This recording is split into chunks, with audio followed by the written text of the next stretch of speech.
Dhe në bazë këtij raporti atëherë të shifet se si mund të evitohen situatat të tilla në të ardhmen.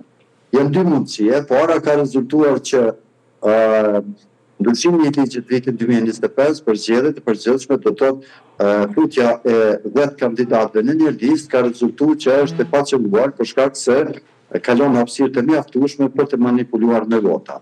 Dhe do të thotë që është mundësia që të rikthehet sërish në njëjtën situatë sikur që kemi qenë më herët, që në listë të votohen 5 kandidatë, cilët qytetarët mund t'i përzgjedhin 5 kandidatë për t'i votuar. Kjo është e parë. Dhe mundësia tjetër e dytë është që të mendohet dhe të analizohet mirë mundësia që të ndryshohet komplet mënyra e organizimit të zgjedhjeve të përgjithshme në Kosovë. Por kemi të bëjmë në këtë formë, unë e flas nga këndvështrimi tjetër.